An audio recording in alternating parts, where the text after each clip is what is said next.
아멘. 네, 귀한 찬양 하나님께서 받으신 것과 우리 모두에게 은혜가 된 것을 믿습니다. 옆 사람과 인사하겠습니다. 예배자로 삽시다.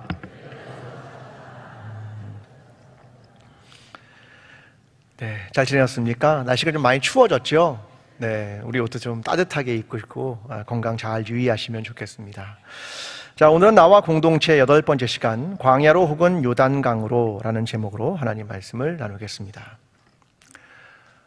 여러분 혹시 오리너구리를 아십니까? 네, 들어보셨죠? 네, 오리너구리. 네, 되게 친절하게 보여드립니다. 오리입니까? 너구리입니까? 되게 애매한 종입니다. 오리너구리. 앞에 보면 입이 아니라 부리가 있는데 몸에는 털이 있는데 헤엄을 칩니다. 포유류인데요. 포유류인데 알을 낳습니다. 그런데 알을 낳고 젖으로 먹입니다. 참 이상한 포유류입니다. 우리는 저 오리너구리를 분류할 때 오리너구리과, 오리너구리 속, 오리너구리 종 이렇게 분류합니다. 왜 그러냐면 오리에도 넣을 수 없고 너구리에도 넣을 수 없기 때문에 오리, 너구리는 별도로 취급하는 겁니다. 분류가 안 되기 때문에 그런 겁니다. 그런데 가만히 생각해보면 약 300년 전에 식물학자인 칼폴 린네라는 사람이 생명체들을 분류하고 범주화하기 시작했습니다. 300년 전의 말입니다. 여러분, 그래 오리, 너구리는 언제 생겼을까요? 300년 전에? 아니요. 훨씬 이전에. 오리, 너구리는 수천만 년 전에 생겼을 겁니다. 그러면 뭐가 뭐를 분류해낼 수 있습니까?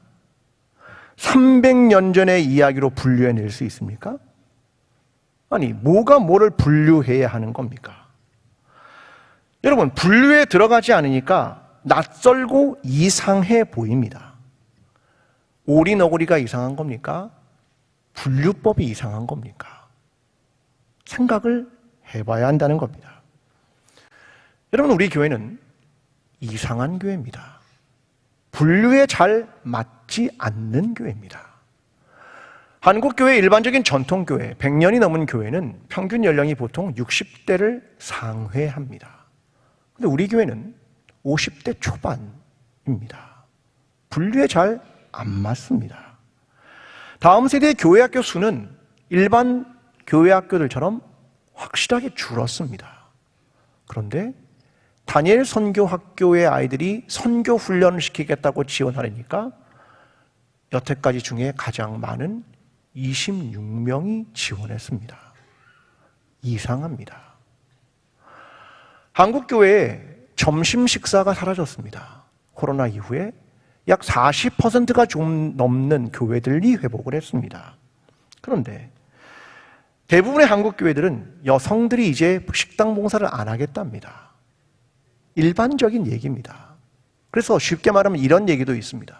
앞으로 식사하려면 목사와 장로님들이 들어가서 식사 준비하시고 하겠습니다. 그런 얘기가 일반적입니다. 우리 교회는 내년부터 식사를 하겠다고 자원봉사를 하라고 그랬더니 오늘 아침까지 45명이 넘어섰습니다. 우리는 아무도 안 할 거라고 생각했습니다. 왜 내가 그런 봉사를 해야지? 이제는 안 할 줄 알았는데 한 주 한 주 가면서 계속 늘어납니다. 어디까지 늘어날지 모르겠습니다. 여러분, 우리 교회는 분류법에 잘 안 맞습니다. 숫자는 분명히 주는데 헌신도가 늘어납니다. 이걸 어떻게 해석해야 될지 모르겠습니다. 여러분, 신앙이란 세상의 분류법에 원래 잘 안 맞는 겁니다. 교회란 세상의 기관의 분류법에 원래 잘 안 맞는 겁니다. 그리스도인의 삶이란 세상의 분류법에 원래 잘 안 맞습니다. 그게 정상입니다. 그래서 교회가 다르고 그리스도인이 다르고 그들의 삶이 다른 이유는 세상이 보는 분류법에 집어넣을 수가 없다는 겁니다. 오늘 제목은 광야로 혹은 요단강으로입니다. 하나는 땅이고 하나는 물입니다. 인간은 어디서 삽니까? 물에서 삽니까? 땅에서 살죠. 땅으로 가는 게 정상입니다. 근데 그들이 물로 향하기 시작했다. 오늘 그 분류법에 맞지 않은 이상한 이야기를 여러분과 함께 나누고자 합니다.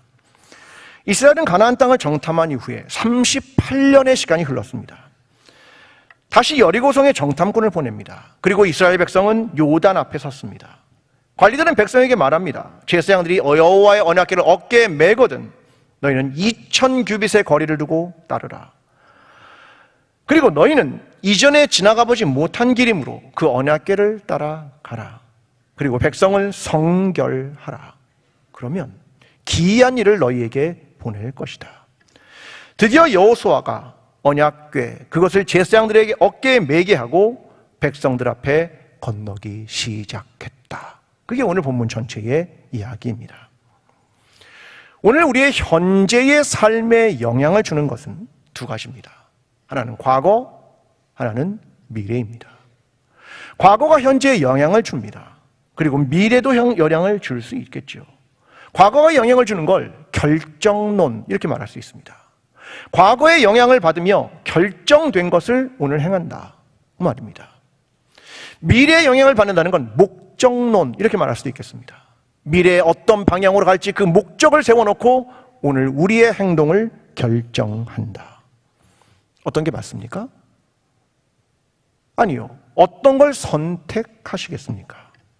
과거의 영향에 얽매여 살아가고 싶으십니까? 아니면 미래의 꿈과 목표를 향해 살아가고 싶으십니까? 우리는 선택, 어떤 것을 선택할 것인가입니다. 지금 광야에 서 있습니다. 광야.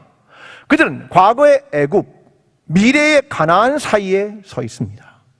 과거의 애굽으로부터 영향을 받을 것이냐? 미래의 가나안을 향해 목적을 향해 갈 것이냐? 그 문제입니다. 신앙도 다르지 않습니다. 현재 무엇을 선택할 것이냐? 과거에 얽매일 것이냐? 미래의 목적을 향해 나아갈 것이냐? 그 이야기입니다. 정탐보고를 마치고 백성은 밤새도록 통곡합니다. 이 정탐은 우리가 지난주에 있었던 그 정탐입니다. 가나안을 가서 본 그 정탐 말입니다. 그 통곡을 합니다. 그리고 광야에서 죽었으면 좋았을 걸, 애굽으로 다시 돌아가자, 이런 이야기를 합니다. 그때 하나님이 이렇게 말씀하십니다. 민수기 14장 25절.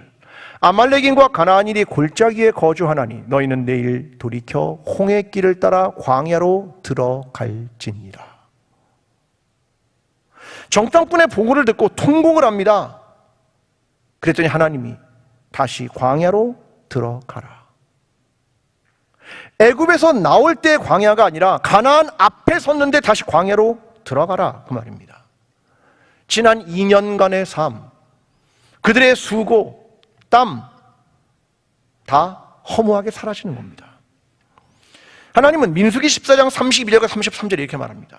너희의 시체는 이 광야에 엎드려질 것이요 너희의 자녀들은 너희 반역한 죄를 지고 너희의 시체가 광야에서 소멸되기까지 40년을 광야에서 방황하는 자가 되리라. 광야의 시간은 원래 어떤 시간이냐면 가나안을 꿈꾸는 시간입니다. 그런데 그들의 불순종은 꿈꾸는 시간을 방황하는 시간으로 하나님이 바꾸겠다 그 말입니다. 가나안을 향해 걸어갔던 이스라엘, 그들은 약속을 꿈꾸는 자들입니다. 그런데 방황하는 자가 되어버린다. 창세기 보면 가인이 등장합니다. 가인이 범죄한 이후에 하나님이 창세기 4장 12절에서 이렇게 말씀하십니다. 너는 땅에서 피하며 유리하는 자가 되리라. 저 유리한다는 게 방황한다는 말입니다. 영어로 말하면 homeless입니다. 유리한다, 방황한다, 집 없이 살아간다. 너희는 38년을 광야에서 방황할 것이다. 그 얘기를 하시는 겁니다. 다시 히브리 민족을 생각해 봅니다. 그들은 애굽에서부터 나왔습니다. 애굽의 그들의 과거는 노예입니다. 몇 년을 살았습니까? 400년. 400년을 노예로 살았습니다. 노예란 노동을 계속해야 하는 겁니다. 자유도 없고 쉼도 없이 노동을 해야 됩니다. 이 말을 바꾸면 이런 말입니다. 노동을 한다는 게 내 존재입니다. 이 일을 한다는 게 내 존재, 내 가치, 이것을 만든다. 이게 노예입니다. 노예가 일을 안 하면 그의 가치가 없어져 버리는 겁니다. 이게 노예입니다. 그런데 그들이 광야로 들어왔습니다. 바다를 건너 광야로 왔습니다. 그런데 일이 사라졌습니다. 하늘에서 만나가 내리고 생수가 반짝에서 나옵니다. 가끔 메추라기도 주십니다. 일이 없어졌습니다. 몸이 근질근질하지 않았겠습니까? 왜? 무엇인가 해야 하는데 아무 일도 안 하니까 내 존재감이 사라지는 겁니다. 뭔가 일을 해야 존재감이 생기는 노예였기 때문에 그런 겁니다. 그리스도인의 존재감은 일에 있습니까? 아니요. 우리의 존재는 이 일을 하기 때문에 내가 그리스도인입니까? 아니요. 하나님이 나를 하나님의 자녀, 하나님의 백성으로 불러주셨기 때문에 우리는 존재한다. 이 존재의 가치가 있는 겁니다. 이 일을 했기 때문이 아니라는 겁니다. 그러나 노예들은 이 일을 해야 내 존재 가치가 있다라고 생각하는 겁니다. 데니스 뇌르마르크와 아네르그 포그 엔센이라는 사람이 책을 썼습니다. 책의 제목은 가짜 노동입니다. 저 책의 내용은 이런 겁니다. 기술이 발달하고 산업혁명이 됐습니다. 사람의 일을 기계들이 대신합니다. 사람의 노동을 기계가 대체하니까 예를 들면 8시간을 근무했는데 사람의 일을 기계가 해주니까 4시간만 일하면 되는 겁니다. 그런데 사람들은 일을 4시간으로 줄이지 않습니다. 그냥 8시간으로 둡니다. 왜일까요? 그리고 매일 바쁜 척합니다. 왜일까요? 의미 없는 업무, 노동과 유사하지만 노동이 아닌 활동, 아무도 이해할 수 없는 업무, 아무런 결과도 만들어내지 못하는 작업을 합니다. 왜요? 노동을 해야 내 존재 가치가 느껴지기 때문에. 나는 여기에 필요한 사람이고 나는 유능한 사람이다. 이걸 만들어주려면 8시간은 채워야 된다는 겁니다. 그래서 가짜 노동을 하게 된다. 그 얘기를 합니다. 자기의 존재감 때문에 일하는 겁니다. 여러분, 창세기에 2가지의 족보가 등장합니다. 하나는 아담과 셋으로 이어지는 족보고 하나는 가인의 족보입니다. 2개가 대비됩니다. 창세기 5장에 아담에서 셋으로 이어지는 족보는 이렇게 말합니다. 창세기 5장 4절과 5절. 아담은 셋을 낳은 후 800년을 지내며 자녀를 낳았으며 그는 930세를 살고 죽었더라.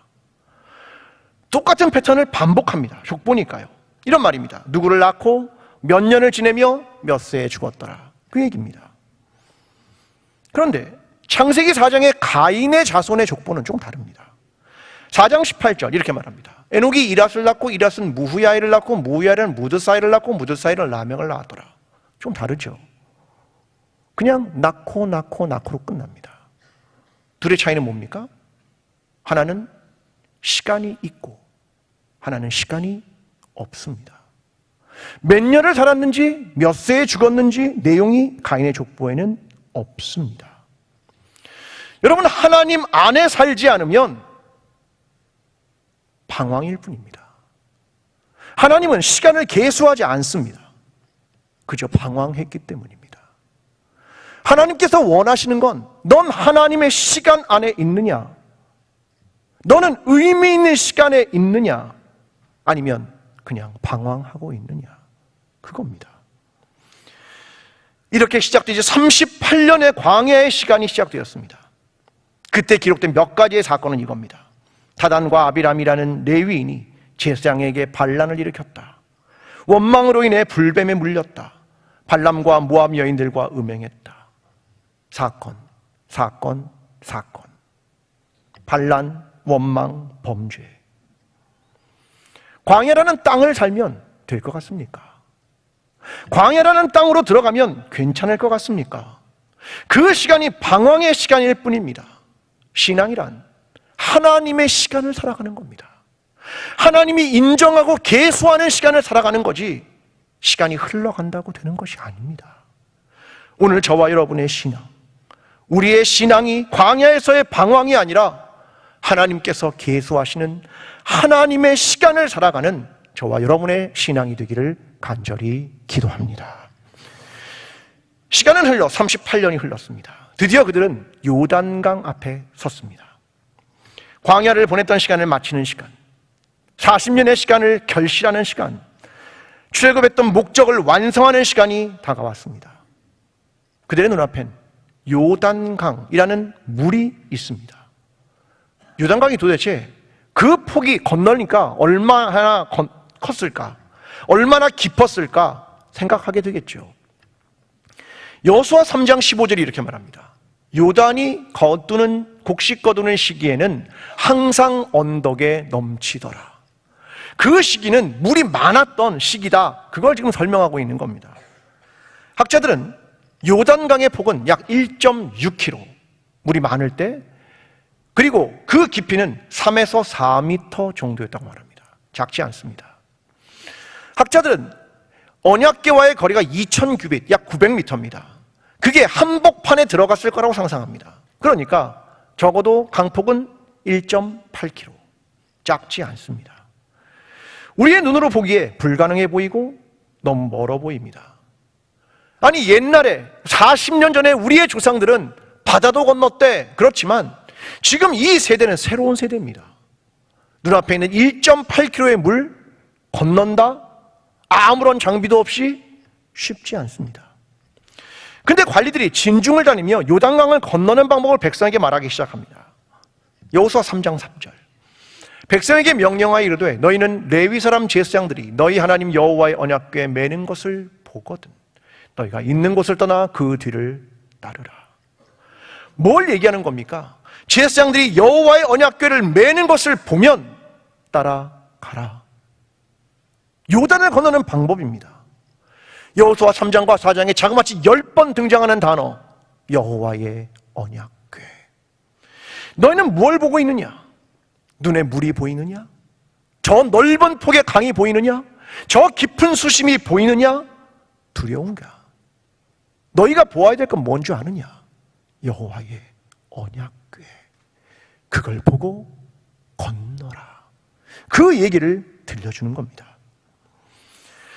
백성들이 가져야 될 두 가지 준비가 있었습니다. 3장 4절. 그러나 너희와 그 사이 거리가 2000규빗쯤 되게 하고 그것에 가까이 하지는 말라. 약 900m의 거리를 두라. 가까이 하지 말아라. 왜냐하면 거룩하기 때문입니다. 여호와의 궤가 거룩하기 때문입니다. 이 이야기는 시내산에서도 있었습니다. 출애굽기 24장 2절. 너 모세만 여호와께 가까이 나아오고 그들은 가까이 나아오지 말며. 거룩하신 하나님 앞에 가까이 나아가지 못한다. 이건 경외입니다. 하나님을 경외하라. 나중에 이 2000규빗은 유대인들이 안식일에 걸을 수 있는 거리가 됩니다. 안식일에 아무 노동도 하면 안 되잖아요. 근데 걷지 않을 수는 없죠. 그럼 얼마나 걸어야 되느냐? 그 거리를 2000규빗 이렇게 정합니다. 900m. 그 이상을 안식일에 걷지 마. 안식일, 거룩함의 시간 안에 거룩함의 거리를 둔 겁니다. 그게 바로 안식일의 거리 2000규빗입니다.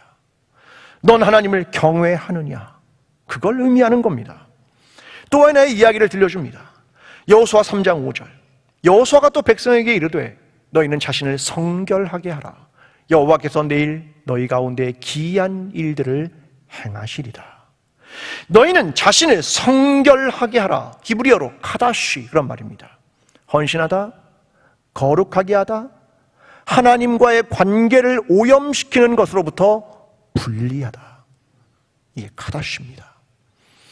너희 자신을 성결하게 하라. 그때 너희는 기이한 일들을 행하시는 하나님을 볼 것이다. 그 말입니다. 요단강을 건너는 준비는 대단히 독특합니다. 하나님을 경외하느냐? 너 자신을 성결하게 하느냐?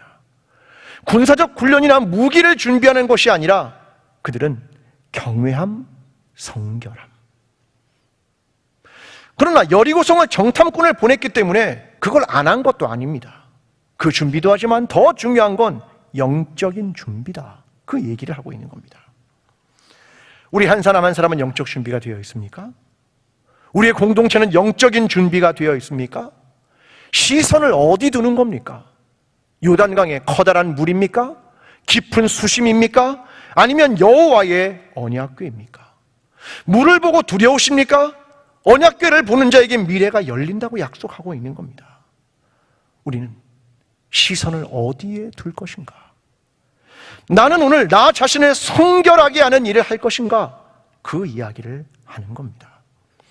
오늘 저와 여러분이 우리 앞에 있는 때로는 요단강과 같은 엄청나게 큰 일들이 우리 앞에 닥쳐온다 하여도 여호와의 언약궤, 하나님을 바라보며 자신을 성결하게 하며 그 길을 믿음과 용기로 걸어가는 저와 여러분의 신앙이 되기를 간절히 기도합니다. 가나안 땅은 정탐꾼 외에는 가보지 못한 땅입니다. 심지어 지금 이끌고 있는 여호수아도 38년 전에 한번 가봤습니다. 별로 경험치가 없다는 겁니다. 새로운 땅이다. 여호수아 3장 4절이 이렇게 말합니다. 너희가 이전에 이 길을 지나보지 못하였음이라 하니라. 너희 가보지 않았던 땅, 미지의 땅, 광야에서만 40년을 살았던 그들은 처음 밟는 가나안 땅이었습니다. 그 강을 건너는 순간 엄청난 패턴의 변화가 생길 겁니다. 이거죠. 땅이 없던 거류민과 이주민이 땅을 가진 정착민이 된다. 유목사회를 살았던 사회가 농경사회로 변한다. 엄청난 패러다임의 변화가 이 강을 건너는 순간 펼쳐질 겁니다. 그런데 그게 핵심입니까? 아닙니다. 그게 핵심이 아니라 이스라엘의 멸망을 보면 핵심이 뭔지 알 수 있습니다. 하나님을 떠나고 우상을 섬기고 그 땅의 공의와 정의가 사라지고 하나님의 인애와 평화가 사라집니다. 나라가 그래서 망하는 겁니다. 그 땅의 핵심이 뭐냐면 하나님과의 관계, 하나님의 백성이 되는 것, 하나님의 백성의 질서대로 사는 것, 하나님 백성답게 사는 것, 그게 가나안 땅의 핵심이란 말입니다. 그것이 진정한 변화, 그 땅에 들어가는 목적이었습니다. 그러면 누가 그 땅에 들어갈 수 있겠습니까? 여호수아와 칼렙, 믿음을 가진 자들이 들어갔습니다. 또 누가 들어가느냐? 민수기 14장 31절. 너희가 사로잡히겠다고 말하던 너희의 유아들은 내가 인도하여 드리리니 그들은 너희가 싫어하던 땅을 보려니와. 누가 들어간다고요? 유아들. 유아들은 38년을 성장해 요단강 앞에 쓴 겁니다. 아무것도 모르는 유아들, 아무 힘도 없는 자들, 그들이 들어간다. 하나님 이걸 말씀하시고 계십니다. 마태복음 20장 16절에 말합니다. 예수께 말하되 그들이 하는 말을 듣느냐? 예수께서 이르시되 그렇다. 어린 아기와 젖먹이들의 입에서 나오는 찬미를 온전하게 하셨나이다 함을 너희가 읽어본 일이 없느냐 하시고, 주님을 찬미하는 입은 어린 아기와 젖먹이들의 입에서 나오는 찬미를 하나님이 온전하게 하셨습니다. 너희는 보기에 힘없다고 하는 자들, 아무 능력도 없다는 자들, 그들을 무시할지 모르지만 그들이 가나안 땅에 들어간다. 그걸 얘기하는 겁니다. 또 한 부류가 있습니다. 민수기에 2번이나 반복되는 이야기는 뭐냐면 슬로브앗의 딸들에 대한 얘기입니다. 민수기는 하나님의 백성을 계수합니다. 그런데 여자는 그 계수함을 받지 못합니다. 왜요? 군사가 아니라서. 20세 이상의 남자가 아니기 때문에. 그래서 딸들에게는, 여자에게는 기업을 안 줬습니다. 근데 슬로브앗이라는 사람에게 아들이 없었습니다. 딸만 있었죠. 그래서 이 슬로브앗의 딸들이 가서 질문을 합니다. 하나님에게, 모세에게, 리더들에게 질문합니다. 어찌하여 아들이 없다고 우리에게 기업이 사라질 수 있습니까? 기업을 주십시오. 그랬더니 민수기 27장 7절에 이렇게 말합니다. 슬로브앗 딸들의 말이 옳으니 너는 반드시 그들의 아버지의 형제 중에서 그들에게 기업을 주어 받게 하되 그들의 아버지의 기업을 그들에게 돌릴지니라. 사람들은 그들이 힘도 없고 여자이고 무기도 들지 못하고 그들은 기업이 없어, 그렇게 말했지만 하나님은 아니, 난 그 딸들에게, 그 여성들에게 기업을 준다. 그걸 하나님이 이야기하는 겁니다. 뭘 말하는 겁니까? 너희가 힘이 없다고 말하는 자들, 너희가 능력이 없다고 말하는 자들, 너희가 연약하다고 말하는 자들, 바로 그들이 가나안 땅으로 들어갈 것이다. 내가 그들을 이끌 것이다. 이 얘기는 뭘 하고 싶은 겁니까? 하나님의 능력이, 너희의 능력이 아니라 하나님의 능력이 이끄는 것이다. 너희는 그것을 알아야 한다. 너희의 능력과 너희의 경험과 너희의 지식이 이끄는 것이 아니라 나의 능력이 이끄는 것이다. 그걸 하나님이 분명하게 보여주는 것입니다. 심채경 박사의 천문학자는 별을 보지 않는다라는 책이 있습니다. 참 재밌는 책입니다. 천문학자는 별을 보지 않는다. 뭘 보는 겁니까? 여러분, 이 책에 이런 내용 하나가 등장합니다. 경남 김해의 한 초등학생이 이 심채경 박사에게 메일 하나를 썼습니다. 그러면서 질문을 한 거죠. 천문학자에게 하는 질문입니다. 달에 가려면 어떻게 해야 하나요? 초등학생의 질문입니다. 여러분, 달에 가려면 어떻게 해야 됩니까?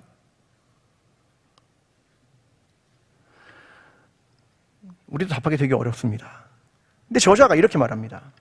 우리는 뭐 정신력도 강하고 뭐 신체 능력도 강해야 뭐 훈련 받아 이런 거 얘기하겠죠. 저자가 이렇게 말합니다. 나는 달은커녕 김해도 못 가봤어. 네가 사는 김해도 난 가본 적이 없어. 인류 역사상 달 표면에 발을 디뎌본 사람은 12명이다. 그나마도 1972년 아폴로 17호를 마지막으로 유인 달 탐사는 중단되었다. 달은 숨쉴 공기도 없고 마실 물도 없고 낮에는 뜨거운 온도가 있고 밤에는 질소도 얼어버리게 하는 차가운 밤이 보름마다 반복된다. 그럼에도 우리는 달에 가고 싶다. 아니, 화성에도 가고 싶다. 그렇게 답을 썼다는 겁니다. 출애굽 시대를 살았던 사람들의 꿈은 가나안 땅에 들어가는 것입니다. 바벨론 포로를 살아갔던 사람들의 꿈은 나라를 회복하는 것입니다. 12제자와 초대교회의 꿈은 예수 그리스도 그 복음을 온 세상에 전하는 것입니다. 오늘 2023년을 살아가는 저와 여러분의 꿈은 무엇입니까?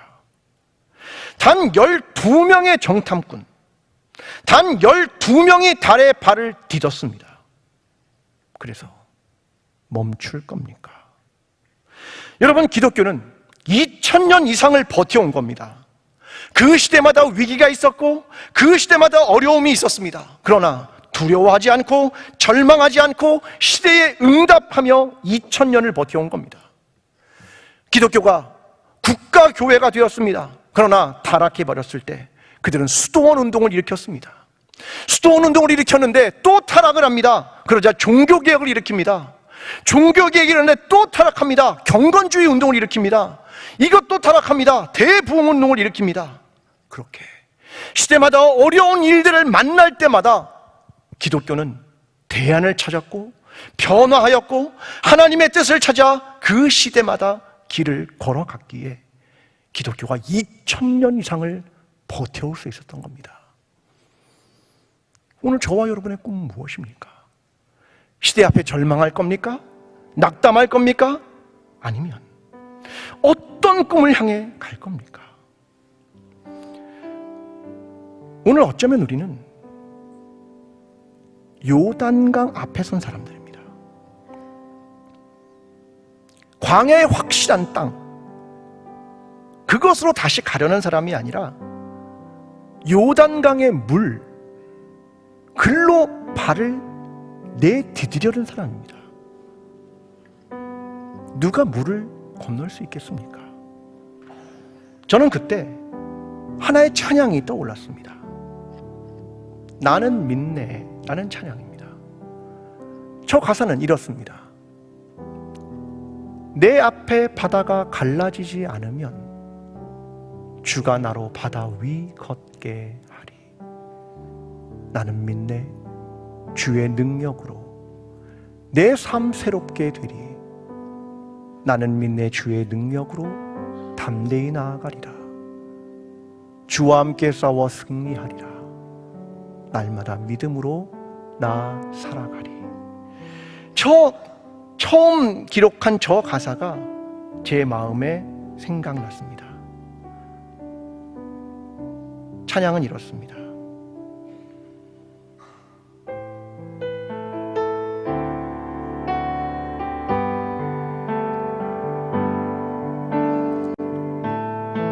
나가 갈라지지 않으면 주가 나로 바다 위 걷게 하리.